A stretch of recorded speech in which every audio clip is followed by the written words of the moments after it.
What's up everybody, this is DeanoGTO and today we're going to be jumping into a couple of tier 8 premium tanks and just playing a few games trying to get some more credits on my account. I have premium account active for another while because I opened some crates near the end, or not some crates, some of the loot box, what the fuck would you call them? The festive celebration things.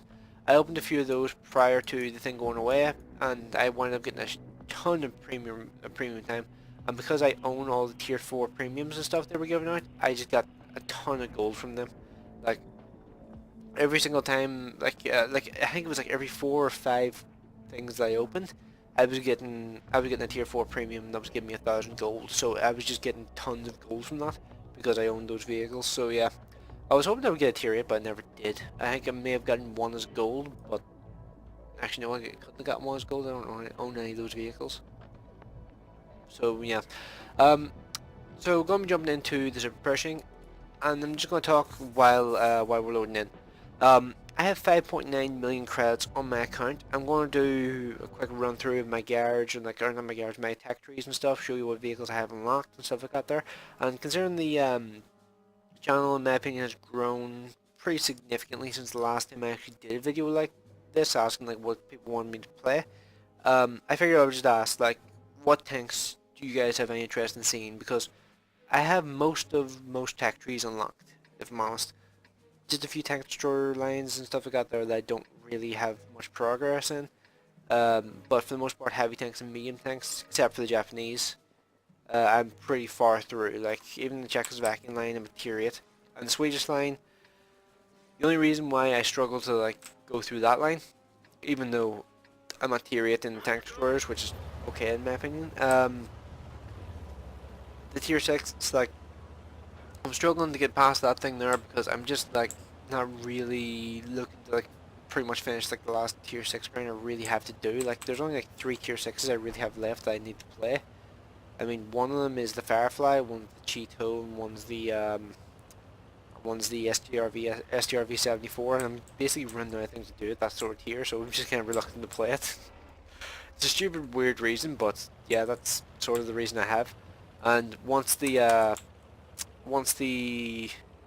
what you call it, once the Leo is unlocked from the STRV 74, I actually have a discount on that active, so I can get the Leo for pretty cheap for the most part. Then I'll probably wind up honestly keeping the Leo and just like keeping that medium tank crew in that tank, because you may as well honestly, because you're not really going to retrain that tank for heavy tanks, are you?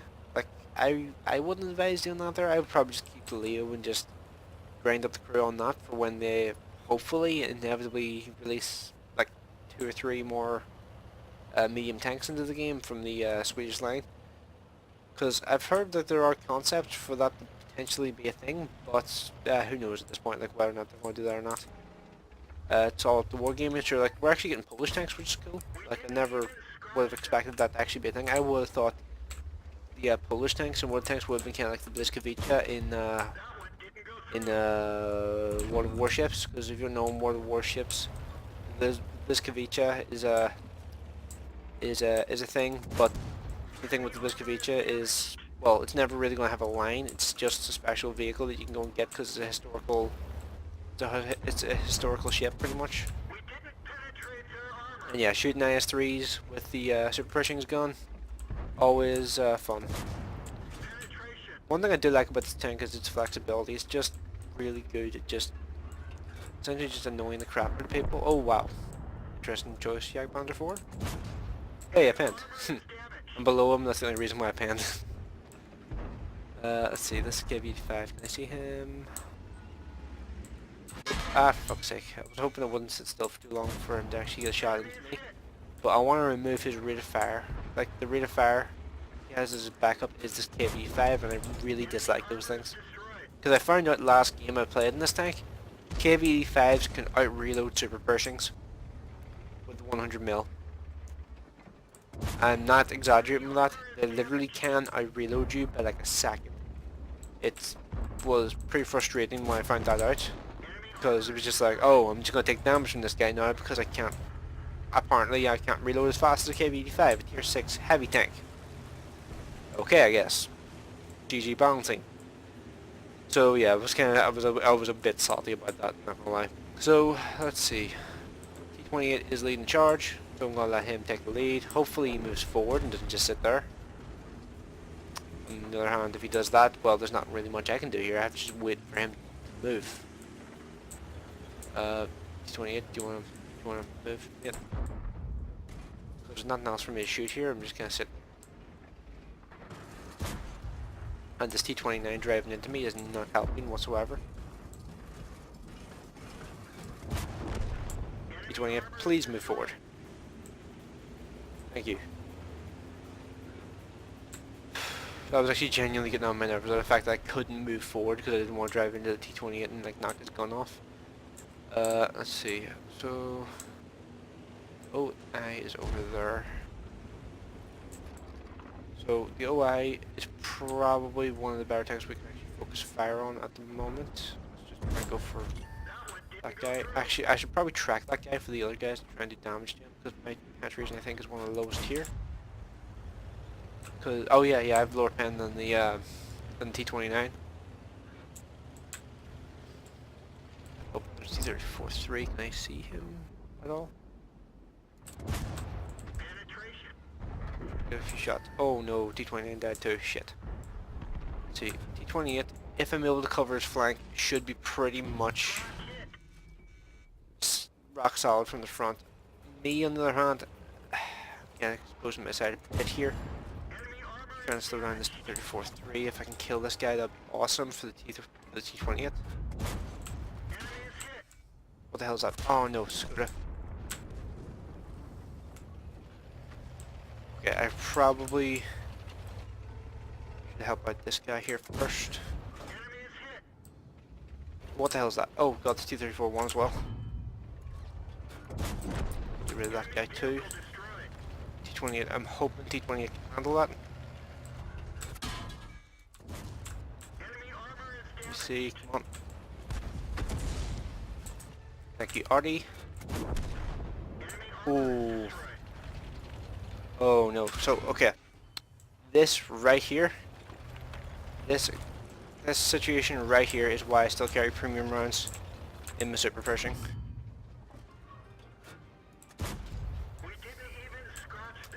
It worked. I really need some backup from the teammates here. Wow, there's literally no way for me to shoot Coppola when he's in that sort of position there. And he has two fast tank destroyers as backup. And he's just waiting for them. I know for a fact he's waiting for them. Yep, I heard something break. Need to get the hell out of here. Okay, AT-15 is over there. Su-100M1 should be my main priority right now.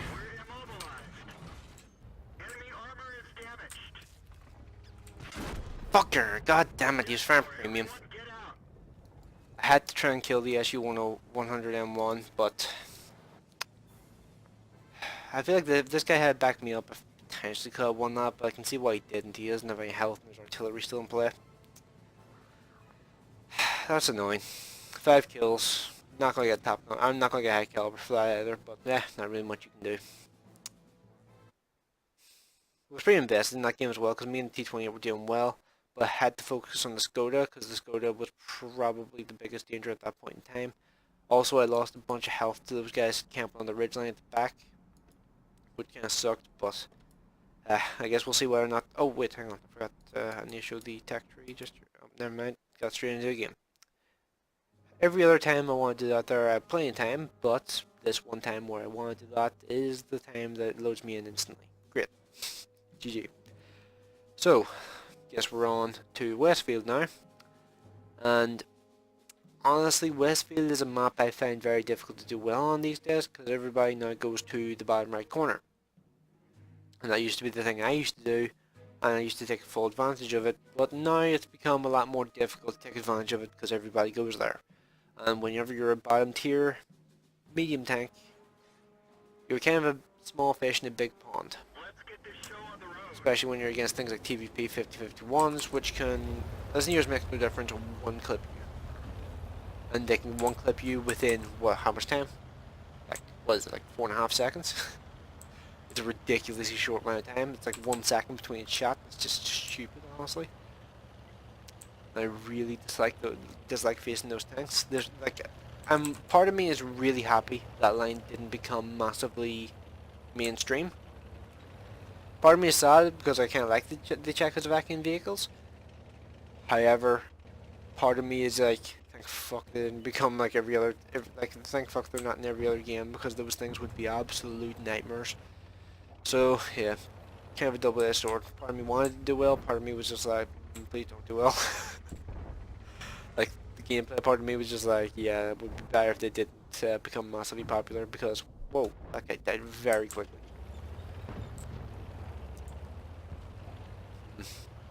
Oh no, don't fall down there. Let's see. So, wow, Scorpion move forward? What?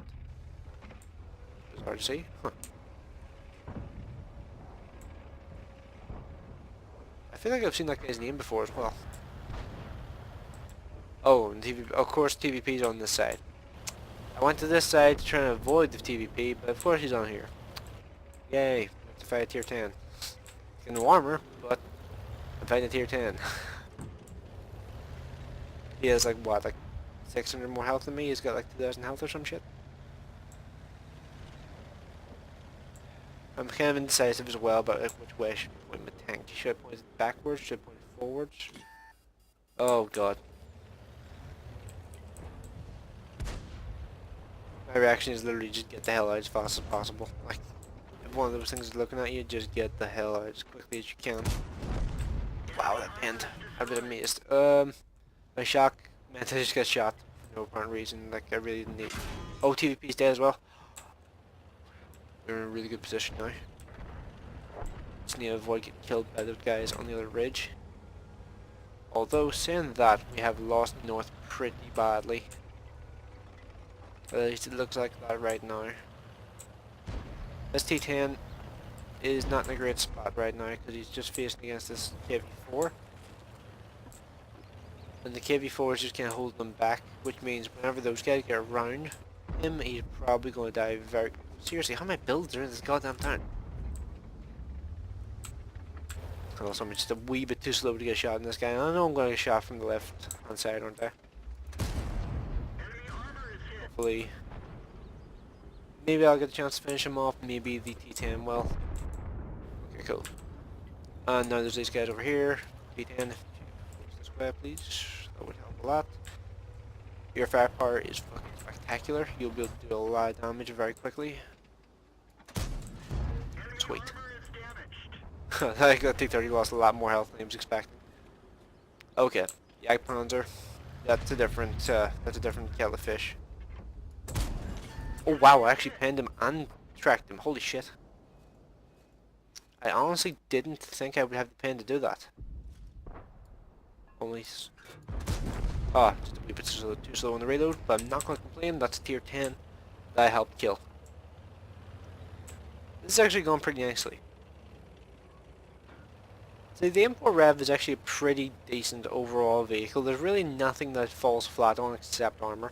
Like I was about to say, there's nothing that falls flat on. Then I remembered, oh wait, this thing couldn't bounce. Ah, god damn it! I was really hoping I would kill him too. It would have been cool, but let's see. So he's gonna go into siege mode. He's gonna sit still for a second. Wow, he missed. That's bizarre. One of those things. Someone must have killed his gunner or something, because those things never miss. So, let's see, they have a T44 remaining, and SU-14-2. SU-14-2 just whacked the T10. And T44 still has an okay amount of health. I might be able to get one... Nope, never mind. It's very unlikely I'm going to get another shot off now. Yep, he did. Damn it! Too slow. Shit. The Object 140 killed him in one shot, I don't know. But that was an okay game for a tier 8 in a tier 10 game. You can have some influence, you just need to be realistic. You can't just stomp the entire enemy team like you can whenever you're top tier. And I've a weird feeling the suppression game was probably a loss. Let's see, and I just hit the 20-minute mark, and oh, I got high caliber, cool. Not gonna complain about that much. That's another game I was playing earlier, which was pretty dismal. So, let's see where it came. Let's just look at the results for this one first. So, third class, 1364 XP, 1500 damage. Third in the team, not too bad. I did more than most of the enemy team. Pretty cool. And in terms of XP, beating most of the higher tier vehicles. See, this is the thing with whenever you're bottom tier, I try to look at it in the most positive way possible. And that is like, it's basically a chance for you to make a ton of XP because you're facing vehicles which are all either equal or higher tier than you. And that essentially means that everything you shoot, bonus XP. That's just the way I think of it. So let's see, 3,247 damage. That was more than everybody. Cool. Well, of course it was more than everybody. I got high caliber, you muppet. So yeah, 100,836 credits with a premium account, of course. Let's see, what all did I do to these guys? I knocked out his engine, cool. This guy here killed his loader, apparently. Oh yeah, I shot him in the side at one point, didn't I? T34-1, not much to him. And this guy here, I knocked out his track, I think. But yeah, I had a pretty solid overall game. Kind of unfortunate that we lost that there. It would have been nice to win that. It looks like we did manage to kill the artillery somehow. I don't know how that happened. Let's see. Huh, our artillery somehow managed to go and kill the enemy artillery. Okay, I wish I saw that now. I don't know how you managed that, but okay. So, I think that's pretty much everything. Oh yeah, I just remember tech tree. So, just gonna quickly run through all the tech tree, show you what everything, show you everything I've unlocked pretty much. Leo, I think I should still have a discount on this. Yeah, I do. Sweet. So yeah, this is I think the last vehicle I really need to unlock, so that I can use the final discount I got from the Christmas campaign thing. So let me know what vehicles you want to see some gameplay of. I have a lot of vehicles unlocked. I could be open to getting this thing again because I do want to get a Score T50 because it pisses me off and I want to know how to ammo rack one if I can, try and reduce their power on the battlefield a little bit. And the best way to learn the weakness of a vehicle is to own that vehicle.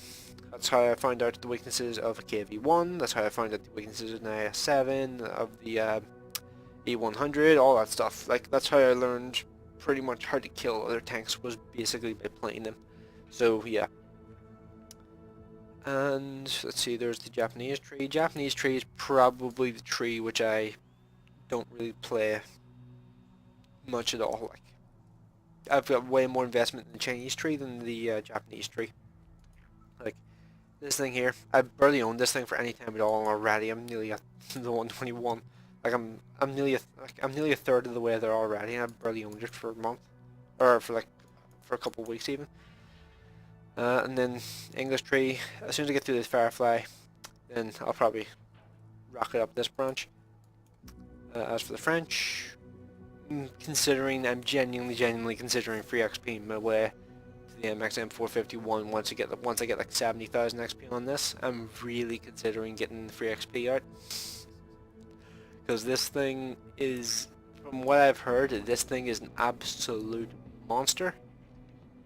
However, the 65T is absolutely not a monster. It is not a monster in, it's monstrously meh. Is probably the only way I could really describe this thing. Meh is the ultimate term to describe that tank. Also the French tank destroyers are interesting. Working on T20, I'd potentially get a T95 at some point. T54E1, that's an interesting one. I could get one of those. Then when it gets to the Russians, the T10, the whole situation's yet to be resolved. If it's declared that we will get both tanks, I will immediately buy a T10 because I like the T10 and I want to rebuy for years. I don't want to rebuy and then get half my credits back for selling a machine that I don't need. If that makes sense. If I get the Object 257, I already have the IS-7. What's the point in me having the Object 257 except to screw around in? The T10 is actually capable of unlocking me a new vehicle in comparison. So yeah, I'm just something I'm holding off on for now. The way they worded it in their previous release thing was kind of a wee bit weird to me, so I'm just waiting for further clarification. And there's the Germans. I can get the Waffle Tractor Panzer IV if I wanted. I'm probably going to finish the VKB at some point relatively soon, I would think. So yeah, that's all my tech trees, and that wound up being, I think, yep, just over 25 minutes. So let me know what you guys thought of the gameplay I showed there today, of the Super Pershing and stuff. Like, the Super Pershing, I honestly think is probably one of the most underrated vehicles in the game, but it does require patience for you to do well, and it's very dependent on that. Also, you need to be ready to be set on fire at any point, pretty much, because that's the Super Pershing's main weakness, main flaw. Uh, the engine is absolutely abysmal. It catches fire so easily, it's just ridiculous. So yeah. So yeah, leave any comments, leave any thoughts in the comment section below, and thanks for watching. I will see you in the next one.